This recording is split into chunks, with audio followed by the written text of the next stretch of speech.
Please इसकी service cost कम करो। निकालने को मैं 400 की रेंज निकाल दूं। बहुतों ने मुझे बोला कि इतने प्राइस में GT 650 आएगी। बस एक ही दिक्कत है, अगर ये गिर गई, कंपनी को अपनी सीट को थोड़ा सा करना चाहिए सॉफ्ट। पहली बार गिराई थी मैंने, मेरे से नहीं उठी।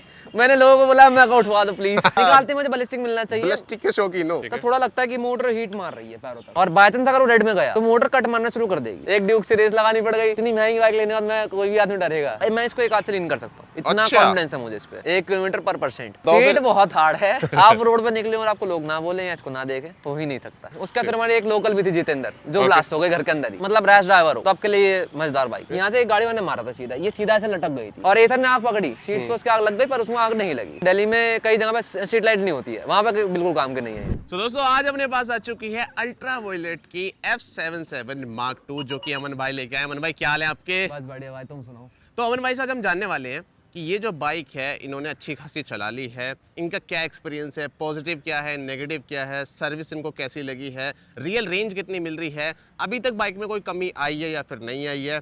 अगर आप इस बाइक को लेने की सोच रहे हो तो आपको बहुत अच्छी इंसाइट्स मिलेगी इस वीडियो से और आप अपना डिसीजन इजीली बना सकते हो। तो अमन भाई स्टार्ट करते हैं सबसे पहले क्वेश्चन से। आपने इस बाइक को क्यों लिया, कब लिया और कितने का लिया? मैंने इस बाइक को परचेज करा था 470 का, 4,70,000। इसके अंदर बाइक भी थी, इसके एसेसरीज भी थी, जिसमें बूस्ट चार्जर हो गया, इसका जो नॉर्मल अपग्रेड था। उसके अंदर मेरे को बेसिकली ये था कि बड़ी बैटरी मैंने लिया, रिकॉन एडिशन मैंने लिया था, जिसके अंदर हाईएस्ट रेंज है इनकी। और बाकी हाईएस्ट रेंज है तो अब आपको कोई भी अब ईवी लोगे, कभी बहुत बार चांसेस ऐसे होते हैं कि उसमें आउट ऑफ रेंज हो जाओ आप। हाँ। तो बूस्ट चार्जर या फिर आपका फास्ट चार्जर अगर आपका होगा तो कम चांसेस होंगे कि आप आउट ऑफ चार्ज रहो, वरना लॉन्ग राइड्स लोगे तो भी आपका इजी पड़ जाता है कि कहीं भी आप उसको फास्ट चार्ज कर सकते हो। तो लेने से पहले आपके दिमाग में क्या चल रहा था कि इतनी महंगी बाइक ले रहा हूँ, या आपके पास कोई पास्ट एक्सपीरियंस था? मेरे पास पास्ट एक्सपीरियंस था, मैंने अभी तक बहुत सारी ईवी यूज करी हैं। मेरे पास एथर रही है, पापा के पास काफी सारी रही हैं। लोहिया से हमने स्टार्ट करा था, लोहिया आई थी सबसे पहले मार्केट में, जो एलईडी सीट पे बैटरी थी उनकी। ठीक है, लोहिया थी हमारे सबसे पहले। तो बहुत पुराने ईवी प्लेयर हो गए। बहुत पुराना फर्स्ट ईवी थी वो दिल्ली की। तो हमने वो ट्राई करी, उसका फिर 1-2 ईवीज और आई। उसका फिर हमारे एक लोकल भी थी जितेंद्र, जो ब्लास्ट हो गई घर के अंदर ही, विदाउट चार्जिंग विदाउट नथिंग, वो ब्लास्ट हो गई। उस टाइम बस एथर थी, और एथर का मैंने देखा कुछ भी नहीं हुआ। वो पूरा बहुत ज्यादा हीट थी वहाँ पर कि हम खड़े भी नहीं हो पा रहे थे, आग बुझाना तो दूर। और एथर ने आग पकड़ी, सीट पे उसके आग लग गई पर उसमें आग नहीं लगी। तो मेरे को एक ना एक इस साइड ये हुआ कि हाँ भाई, जो लोकल वाली है वो तो डेंजर है ही है। वो तो मैं कब से चिल्लाता आ रहा हूँ अपने चैनल पे। जो ब्रांडेड है उनमें है कि हाँ वो नहीं फटेंगी, चांसेस बहुत कम है, क्योंकि इतनी वो थी ना, हीट थी वहाँ पे। और मुझे तो एक्चुअली ये लगता है कि इनको बहुत मेहनत लग रही है अपना नाम सही करने में, जितना उन्होंने खराब करा है। राइट, उन्होंने बहुत नाम खराब करा। लोगों के दिमाग में आज भी कि भाई स्कूटी फट जाएगी, बाइक फट जाएगी, जबकि कुछ भी नहीं होता है भाई। लेकिन हाँ, जो लोकल वाली होती है उनका तो कंपनी वालों को भी नहीं पता बचने का उनका। सही बता रहा हूं, चांस नहीं है। बाकी जब मैं इसको ले रहा था तो मेरे दिमाग में थॉट्स थे कि मैं इसी प्राइस के अंदर बहुत सारी पेट्रोल व्हीकल्स ले सकता हूँ, इस पे जा सकता हूँ। जैसे कि आपका GT 650 हो गई। बहुतों ने मुझे बोला कि इतने प्राइस में GT 650 आएगी, मॉन्स्टर ऑफ द रोड्स और वगैरह वगैरह। बट वो ये GT 650 में बहुत सारे हैंडलिंग वॉबल इश्यूज हैं, फिर वो तेल का खर्चा, इसमें तेल का खर्चा नहीं है। हैंडलिंग वॉबल इश्यूज नहीं है। ऊपर से रेंज मुझे बहुत मोर देन सफिशिएंट मुझे रेंज दे देती है। निकालने को मैं 400 की रेंज निकाल दूं। मैं कंपनी से क्लियर बोलता हूँ कि मैं कल भी मैं राइड मार के आऊँ इससे पानीपत तक की। अच्छा। वहाँ पे चार्जिंग स्टेशन मेरा बंद था, ऑन करवाया मैंने कंपनी को कॉल करके, बट इशू यही आया मेरे को कि वहाँ पर लाइट ही चली गई। जो बेसिक इशू है इलेक्ट्रिक व्हीकल लेके। बट मेरे को ये इशू नहीं है कि मैं वापस नहीं आ पाया। मैं यहाँ से पानीपत गया हूँ 80-90 की स्पीड पे और वापस भी आया हूँ 60-65 की स्पीड पे। स्मूथली आया 70 तक की स्पीड पकड़ी है मैंने, घर आ गया मैं। 150 किलोमीटर जाना, 150 किलोमीटर आना, बहुत स्मूथली से निकाल दिया। उसका मेरे पास रेंज बची हुई थी, मैं 70 किलोमीटर की रेंज दिखा रही थी कॉम्बैट मोड पे। अब एक बात बताओ मन भाई, ये बाइक देखो स्पोर्टी स्टाइल की, एक बार बैठ के दिखाना, लोगों को थोड़ा सा अंदाजा मिल जाए कि भाई इसे बैठ के कैसे चलाते हैं। देखो भाई, एग्रेसिव हैंडलिंग है इसकी, या फिर हैंडल है। तो 150 किलोमीटर जाना, 150 किलोमीटर आना, भाई कमर में दर्द तो होता होगा और हाथों में भी? हाथ में तो बहुत दर्द होता है, कमर तो थोड़ा आदत पड़ जाएगी कमर को तो। बाकी हाथों में तो थोड़ा दर्द होगा। वो धीरे धीरे बस ये है कि कंपनी को अपनी सीट को थोड़ा सा करना चाहिए सॉफ्ट। अच्छा हाँ, सीट का बताओ। सीट बहुत हार्ड है। मैंने थोड़ा कुशनिंग करवाई है, उसका थोड़ी हार्ड बनती है। अच्छा, मेरे को बार-बार यहाँ पे रखने पड़ते हैं इस पे। ओके, ये बहुत हार्ड है, मैंने थोड़ी कुशनिंग करवाई है इसमें, तब भी हार्ड है। अभी भी बहुत हार्ड है यार, बहुत हार्ड है अभी भी। पत्थर है भाई। अच्छा, बाकी स्पोर्ट्स व्हीकल है, ज्यादा डिमांड भी नहीं कर सकता मैं कि यही बात है, बहुत सॉफ्ट दो। बट मेरे लिए भाई रिस्पेक्ट है ह्यूज, जो इस बाइक को लेके 300-400 किलोमीटर चल जाते हैं। मैं भाई 50-60 में मैं तो हिल जाता हूँ। मैंने कहा भाई बस मेरा शौक हो गया, इसे उतार दे मुझे। ठीक है। सो अमन भाई, मेरे को हल्का सा आइडिया ये दो कि आप इस बाइक को डेली कैसे यूज़ कर रहे हो, आपका क्या यूज़ केस है? मैं रात को चार्ज लगाता हूँ जनरली। मैं 10-10:30 बजे घर घुसूंगा, ऑफिस से घर आके मैं चार्ज लगाऊंगा, सुबह तक मुझे रेडी मिलती है ये। सुबह ऑफिस जाता हूँ, शाम तक घर आता हूँ। अब ऑफिस जाते हुए 30 किलोमीटर ऑफिस तक का, वापस आते हुए 30, बाकी तो मैं घूमता हूँ। अच्छा। सीधा घर आने का इतनी महंगी बाइक लेकर ऊपर से गुड़गांव जाके सेंस नहीं बनता, थोड़ा इधर उधर घूम लेता हूँ मैं। तो अराउंड मेरी डेली की रनिंग इसके जो है वो 100 के आसपास है, 90-100 हो जाती है। तो इस हिसाब से तो आई थिंक आप इसे 2 या 3 दिन में एक बार चार्ज पे लगाते होगे। हाँ, 2 या 3 दिन में लगाता हूँ, बट मेरे को ये मैं डेली लगाता हूँ। अच्छा, डेली मेरे को है कि मेरे को बलिस्टिक मिलना चाहिए। अच्छा, निकालते मुझे बलिस्टिक मिलना चाहिए। बलिस्टिक के शौकीन हो? हाँ, मैं कभी नहीं ले जाता इसको। मैं ग्लाइड तो ना छुआ भी नहीं है कि ग्लाइड क्या है, मेरे को पता ही नहीं है। ओके, मैं बलिस्टिक के नीचे कभी आया नहीं हूँ। ओके, और तो रेंज भाई मैंने 400 किलोमीटर बलिस्टिक में निकाली है। 400 किलोमीटर? अच्छा, 350 to 400 kilometre only on ballistic. Nice भाई, नाइस। अब तो बाकी- एक बार ऑडियंस के लिए, क्योंकि ऑडियंस के लिए बैलिस्टिक वगैरह एक नई टर्म हो जाती है, ये बता दो ऑडियंस के लिए कि क्या क्या मोड होते हैं, किसमें कितनी पावर मिलती है, कितनी स्पीड जाती है? सबसे पहला ग्लाइड मोड है, जो Okay. सबसे बेसिक मोड है। और मैं रिकमेंड सबको ये करता हूँ, ग्लाइड मोड पे चलाओ ही मत। अच्छा, क्योंकि है तो बेसिक, पर वो जैसे ही आप बाइक को उठाओगे, लोगों को आदत होती है आइस की, हाँ। कि थ्रॉटल देते एकदम बाइक उठनी चाहिए। हाँ, वो वहाँ पर फिर पावर ज्यादा कंज्यूम करती है बैटरी से। जैसी पावर ज्यादा कंज्यूम करेगी, आपका वाटर बढ़ेगा, आपको रेंज कम मिलेगी। ठीक है। जो कॉम्बैट मोड है वो है बिल्कुल बीच का। Okay. बीच का इन द सेंस पावर भी अच्छी खासी है और स्मूथ भी है, ऊपर से आपको रेंज भी प्रॉपर देता है। कॉम्बैट में भी आप इसको 300 प्लस आराम से निकाल सकते हो, सेम एज बैलिस्टिक। ठीक है। कोई इशू नहीं रेंज में इसकी, बस इतना आपको चलाने का एक तरीका हो जाना चाहिए। उसमें क्या है, थ्रॉटल इतना सा दोगे, बाइक बढ़ेगी आगे। ज्यादा थ्रॉटल दोगे एकदम से कूदेगी आगे। ठीक है। ग्लाइड पे कूदेगी नहीं, पर इशू रहेगा। ग्लाइड पे आपकी हाईएस्ट जो स्पीड है वो मेरे ख्याल से 90 है। 90 पे लॉक्ड है। और जो कॉम्बैट है, कॉम्बैट पे आपकी 125 पे लॉक्ड है। फिर बैलिस्टिक आता है 155। अच्छा, आप कितने लेके गए हो? 153 154 लास्ट लेगा मैं इसको। ठीक है। और एस्केलेशन कितना है इसका? 0 इसका से 0 to 100 जो कंपनी क्लेम करती है वो है 6 पॉइंट कुछ सेकंड्स। Okay. और जो मैंने क्लेम करा है वो 4 पॉइंट कुछ सेकंड्स है। 4 पॉइंट? ऐसे कैसे यार? वो थ्रॉटल पे डिपेंड करता है। एक तो वेट मेरा हल्का है, प्लस में थ्रॉटल मेरे को पता है कैसे देना है। अच्छा। ऊपर से आप बॉडी को अगर पूरा इसके साथ इंडल्ज करोगे ना बाइक के साथ, तो बहुत प्यार से आपकी बाइक हर रेंज में निकालेगी, स्पीड में निकालेगी, सब कुछ स्मूथ चलेगा। अच्छा, ठीक है भाई। परफॉर्मेंस की बात करते हैं अब थोड़ी सी। ठीक है, इसके अंदर 30 किलोवाट की मोटर है, 10 किलोवाट का बैटरी पैक है। जब आप इसे हाई परफॉर्मेंस पर चलाते हो, फिर हाई स्पीड पे चलाते हो, कुल मिला के अब्यूज करते हो, तो उस सिचुएशन में बाइक कैसे बिहेव करती है ये बताओ। जब मैं इसको मोर देन सफिशिएंट इसका पूरा जूस खींचता हूँ ना मोटर से, कि मतलब फुली पावर दे रहा हूँ, एकदम खींच के थ्रॉटल, एक खींच के ब्रेक, फिर खींच के थ्रॉटल, तब थोड़ा लगता है कि मोटर हीट मार रही है पैरों तक। यहाँ से फील होगा हीट मार रही है, बट जो इसका इंडिकेटर है मोटर का, वो सबसे पहले जब आप मोटर ऑन करोगे तो ग्रीन हो जाएगा। ऑफ मोटर में ग्रे होता है, ग्रीन हो जाएगा। जैसे थोड़ा सा गर्म होगी, लिमिट से थोड़ा सा गर्म होगी, तब ऑरेंज हो जाएगा। ऑरेंज का सीधा वो रेड होता है। मैंने आज तक ऑरेंज नहीं देखा, रेड तो बहुत दूर की बात है। बहुत अब्यूज़ करने के बावजूद नहीं देखा मैंने आज तक। बाकी तो बैटरी जो है, बैटरी में तो आज तक मुझे लगा नहीं, क्योंकि मैंने इसको 42 डिग्री सेल्सियस टेम्परेचर जा रखा है दिल्ली का, तब भी मेरे को मोटर में बैटरी में कोई इशू नहीं आया था कि रेंज ड्रॉप हो रही है या ओवर हीट हो रही है या कुछ भी है, ऐसा कभी नहीं आया। ठीक है, जैसे हम इसे मान के चलो 120-130 पे क्रूज कर रहे हैं, तब थोड़ा दिक्कत आ सकती है। अगर हम जैसे कि मतलब 120-130 पे क्रूज कर रहे हैं हम, हाँ। और हमने करीबन हमने 100-150 किलोमीटर तक क्रूज करा है, तब थोड़ा दिक्कत आ सकती है कि मोटर ऑरेंज हो जाए। अच्छा। और बाय चांस अगर वो रेड में गया तो मोटर कट मारना शुरू कर देगी। अच्छा, परफॉर्मेंस लिमिट हो जाती है। लिमिट हो जाएगी, लिमिट लग जाएगी थोड़ी देर के लिए। ठीक बाकी है। कंपनी जो कहती है कि वो थोड़ा कहती है कि 200 किलोमीटर है, थोड़ा इसको रेस्ट दो मोटर अच्छा। को, ताकि वो थोड़ा स्टेबल हो जाए, उसका फिर उसको दौड़ाओ। ठीक है। सो एक बात और बताओ कि अगर आप इसे बिल्कुल मैं आपने अच्छी रेंज मेरे को बता दी कि 400 किलोमीटर निकल जाती है, ये और बताओ कि बिल्कुल वर्स्ट रेंज आपने क्या कभी निकाली हो? बिल्कुल मैंने कम वर्स्ट रेंज वो पर परसेंट में निकाली है, 1 किलोमीटर पर परसेंट। 1 किलोमीटर पर परसेंट, तो मतलब क्या 100 किलोमीटर चली बस? पर वही सिनेरियो है ना। मैंने तो कई बार 600 मीटर पे 1% गिरा है। अच्छा। बहुत, जब मैं बिल्कुल रफ एंड टफ चला रहा हूँ, बहुत ही ज्यादा गंदी रीजन बिल्कुल ऑफ पे है, हाँ। और मैं चला रहा हूँ बिल्कुल कुत्ते की तरह। मेरा वाटर चल रहा है 130, अच्छा। क्योंकि इसका जो वाटर है, जो मैक्स इनका दिखाता है बैलिस्टिक पे, वो 60 है। अच्छा। Less than 60। हाँ। अब मैं वो उसको 130 ले जाता हूँ, तब ये देती है 100 से नीचे। ठीक है भाई, तो भाई ने एक्सपेरिमेंट सारे कर रखे हैं। हाँ। और ये और बताओ, और एक चीज हो रही है कि भाई अल्ट्रा वायलेट जाना जाता है अपने नो रीजन के लिए, है ना? इंडस्ट्री में आई थिंक सबसे बेस्ट रीजन जो है इन्हीं के पास है, तो उसका यूज करते हो, उसका क्या एक्सपीरियंस है? उसको मैं टोटली उस पर डिपेंड हूँ मैं हर अच्छा। प्लान तो, क्योंकि मेरा रीजन हमेशा फुल पे रहता है 9 पे। क्योंकि इसमें सिनेरियो क्या है, जो ब्रेक है ना रेयर वाले, हाँ, वो थोड़े वीक हैं। अच्छा। अब उसका वीक होने का सिनेरियो मुझे पता नहीं है। बाकी तो मेरे साथ जो मैंने देखा ना, वो लीन के टाइम पे तो बहुत काम आ जाता है। अच्छा। रीजन अगर मैं 9 पे हो और हल्के में ब्रेक यूज कर रहा हूँ रेड वाले, तो लीन के टाइम में बहुत अच्छा काम आ जाएगा। बट अगर मैं टोटली इस पर डिपेंड हूँ तो ब्रेक नहीं लगेंगे नहीं। ना का बराबर है। तो रीजन का जब मैं इसको यूज करता हूँ बिल्कुल 10 on 10 परफॉर्मेंस है। और फ्रंट ब्रेक तो इसके लाजवाब। और उससे रेंज में कितना फायदा होता है? रेंज में बहुत फायदा होता है। जैसे कि अगर रीजन मेरा 9 पे है और मैं क्रूज कर रहा हूँ आराम से 60 पर, तो मेरे को ना करते 300 प्लस की रेंज है, 350 तक निकाल लेगी। अच्छा, इंक्लूडिंग रीजन।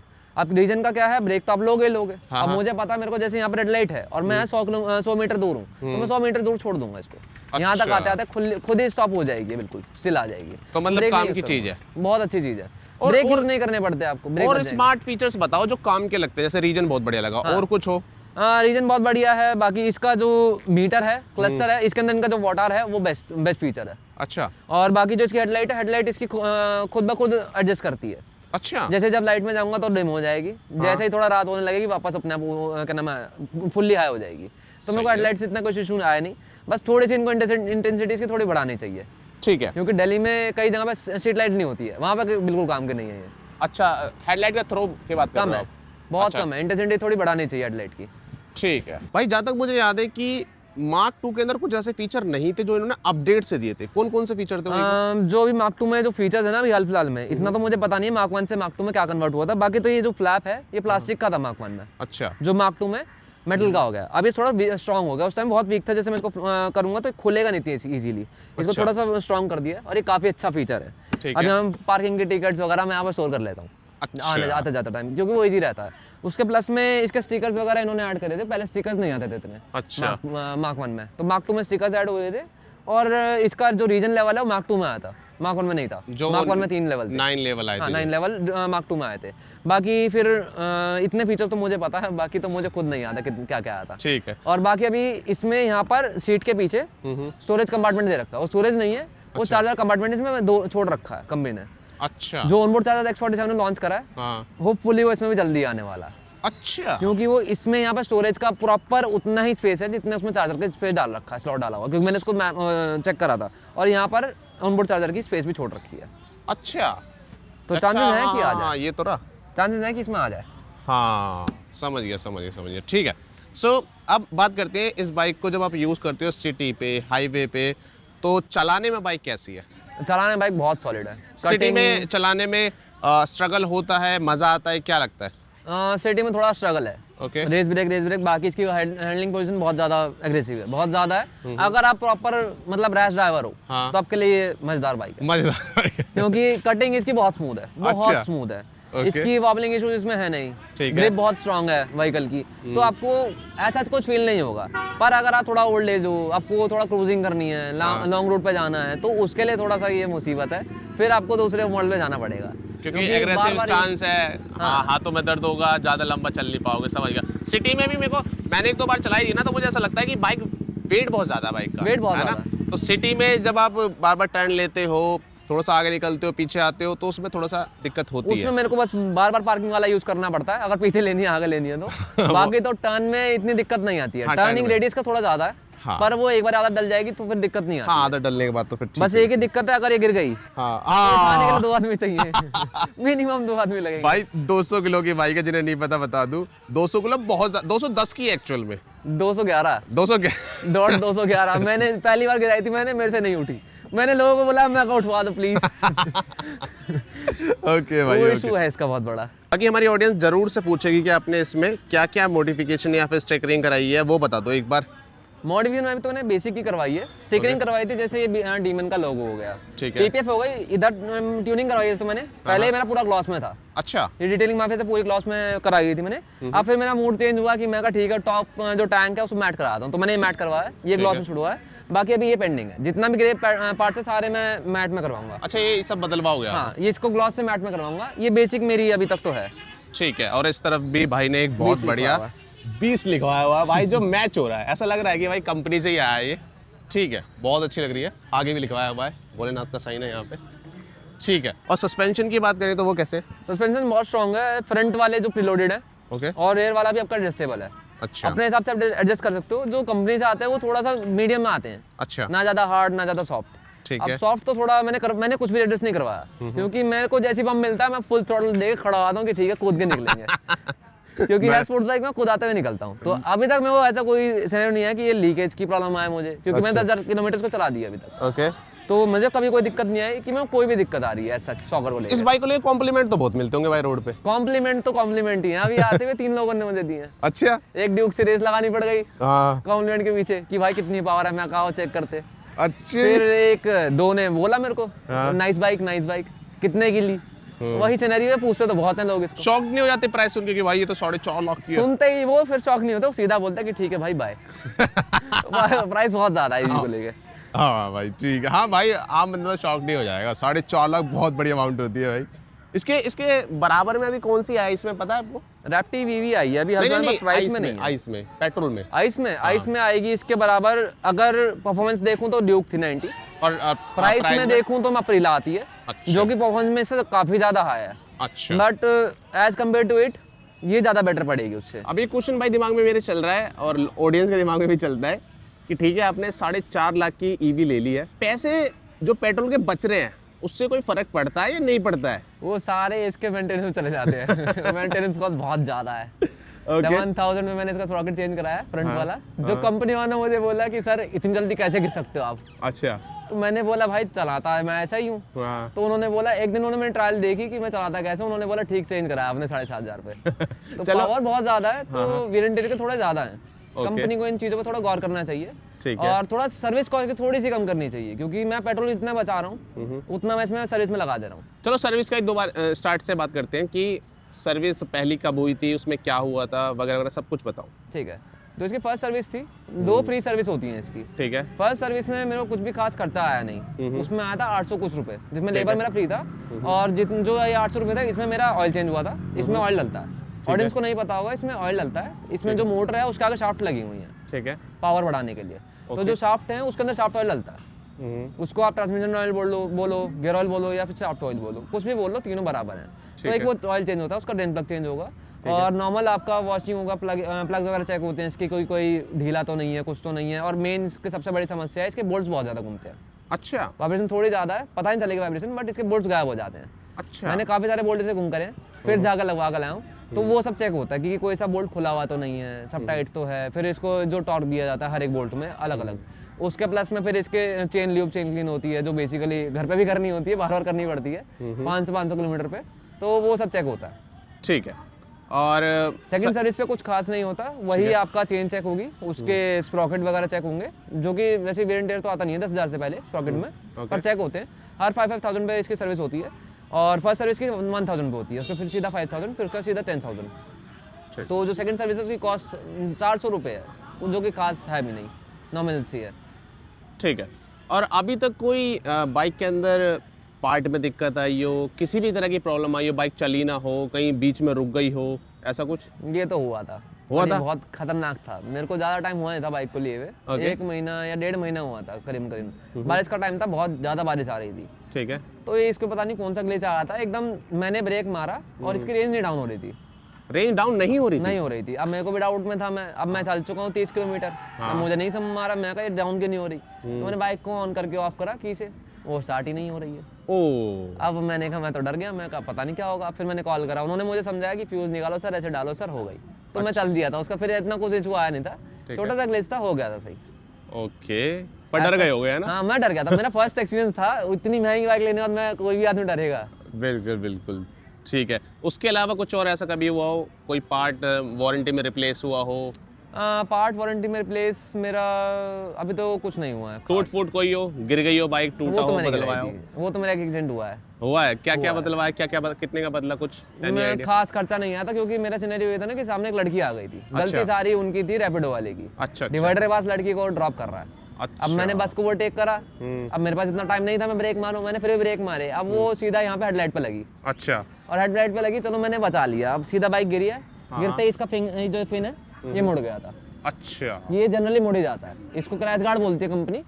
ये मुड़ जाता है, ऐसा काम ही मुड़ना है। अच्छा, और प्लस में थोड़ा सा यहाँ पे खरोंच आई थी, बाकी कुछ नहीं हुआ था। एक चीज और टूटी थी इसकी, ये इसका जो पीछे वाला ना, ये टेल आईडी, यहाँ से एक गाड़ी वाले ने मारा था सीधा, ये सीधा ऐसे लटक गई थी। अच्छा, और ये बहुत महंगी है, लगा दिया कैसे करके, पर बहुत महंगी है। भाई बताओ तो, 4.5 लाख की बाइक है तो महंगी होगी, कितनी महंगी है? इसका पार्ट का प्राइस मुझे एग्जैक्ट याद नहीं है, पर 1700 का नीचे वाला ये सिर्फ इतना पोर्शन था। अच्छा, कौन सा अलग है?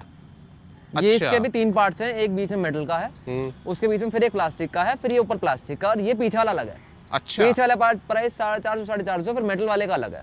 मेरा मेटल वाला बेंड हुआ था, अच्छा। अंदर टूटा था मेरा, उसमें 1700 रुपए खर्चा आ गया था। तो फिर आपने क्या करा, बदलवाया? बदलवाना पड़ा था। बिना हेडलाइट के नंबर प्लेट के चलाऊंगा तो क्या होगा भाई, स्पोर्ट्स बाइक बन जाती बढ़िया, हटाओ इसे। नहीं, चलान कौन भरेगा। ठीक है। सो अगर मैं बाइक की क्वालिटी वाइज बात करूं, मैंने जितना भी एक्सपीरियंस करा था, जो भी इनकी राइड वगैरह मैंने करी, यार मुझे तो क्वालिटी वाइज बाइक बहुत ज़्यादा बढ़िया लगी थी। लेकिन आपको मुझसे ज़्यादा पता होगा क्योंकि आप इसे ऑन करते हो।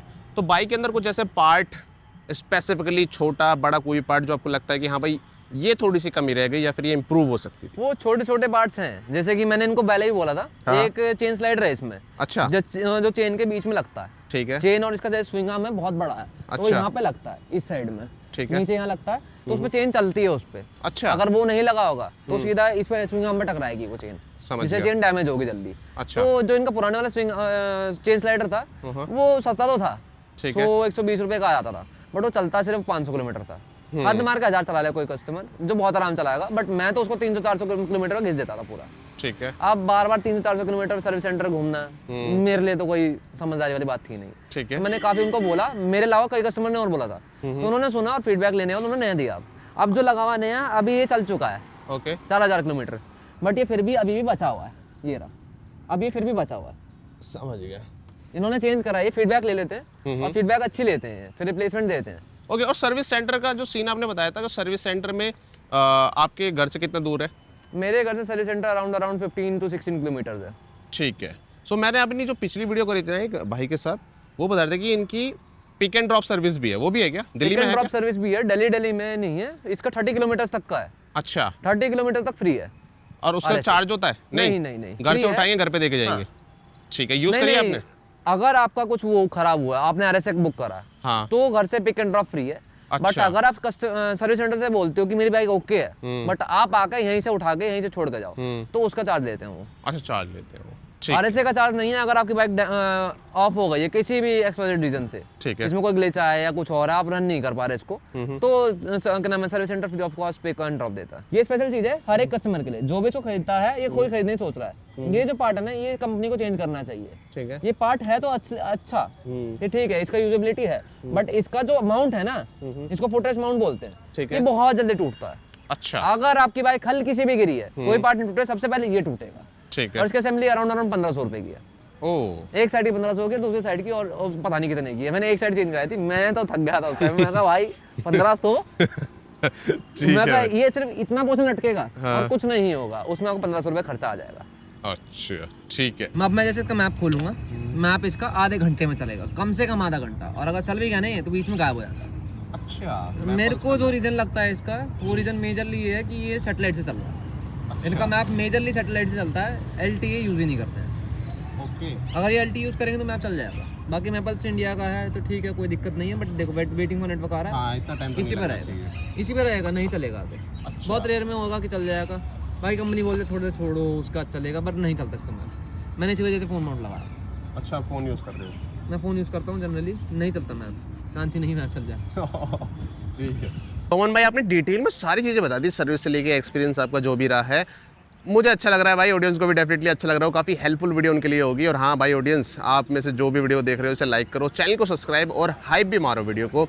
अब भाई बता दो पॉजिटिव और नेगेटिव। पहले पॉजिटिव। भाई पॉजिटिव इसका सबसे ज़्यादा ये है कि इसका जो क्लिप ऑन हैंडल है, हाँ, बहुत लाजवाब है। अच्छा। ऐसा लगता है कि बिल्कुल आपकी एकदम पकड़ा है ग्रिप पे, रोड पे, तो जितना जैसे आपका टर्न लोगे बहुत अच्छा है, लीन एंगल बहुत प्यारा है। मैं इसको एक हाथ से लीन कर सकता हूँ, इतना कॉन्फिडेंस है मुझे इस पे। ओके। बहुत स्मूथ है, राइडिंग पोस्चर सब कुछ अच्छा है। हाँ बस, और सबसे बड़ी मेरे को अच्छी इसकी लगी थी कि ये हीट नहीं मारती है। जैसे कि आप कोई भी आइस देखोगे इस प्राइस की या फिर हायर सीसीज में, जैसे 400-600 सीसी देखोगे, तो उसमें इतनी ज़्यादा हीट होती है कि भाई जला दे पैर को लॉन्ग राइड में। पर इसमें बिल्कुल भी हीट नहीं आती एज सच। हल्का फुल्का मोटर आपको हीट देगी, आपको पता नहीं चलेगा। अगर आप बहुत ध्यान दोगे तो आपको पता चलेगा, पर हीट है ही नहीं। दूसरा पॉइंट ये है कि इसकी एक्सटेंडेड वारंटी अभी तक की वैसे सबसे बड़ी बैटरी है इसमें 2 व्हीलर्स में, उसके साथ में ही जो 8 लाख 8 साल की गारंटी दे रहे हैं, बहुत बढ़िया है वो। टेंशन फ्री रहता है आदमी, कितना ही चलाएगा एक व्हीकल को। 8 लाख बहुत ज्यादा होता है, बहुत ज्यादा होता है। 5 साल चला लेगा, 5 लाख चला लेगा। 8 लाख 8 साल तो जाएगा ही नहीं। ठीक। और तीसरा पॉइंट हमारा सबसे बढ़िया ये है कि इसकी लुक्स बहुत प्यारी लुक्स हैं। लोग आते जाते आपको टोकेंगे, गारंटी है।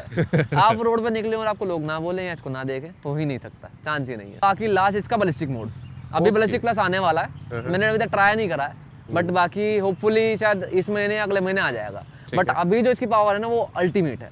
अभी बैलिस्टिक प्लस नहीं है इसमें, और बैलिस्टिक प्लस में 30% इंप्रूवमेंट है पावर में। अच्छा। अभी इतनी पावर है कि बैलिस्टिक प्लस का तो पता नहीं क्या करेगी। ठीक है, नेगेटिव्स की बात करते हैं। नेगेटिव्स में ज़्यादा कुछ तो है नहीं, बस मेरे को एक ही इशू है कि प्लीज़ इसकी सर्विस कॉस्ट कम करो। अच्छा। जो लेबर चार्जेस है बहुत ज़्यादा है, बहुत ज़्यादा है। मेरे को बस एक सबसे बड़ा नेगेटिव पॉइंट ये लगा था कि इसके थोड़ा सा वो डाउन करना चाहिए, और दूसरा चार्जिंग इंफ्रा थोड़ा सा बढ़ना चाहिए। अच्छा, दिल्ली में भी नहीं है? दिल्ली में कुछ भी खास इंफ्रा नहीं है इसका। एक पानीपत में है और सीधा फिर गुड़गांव में है।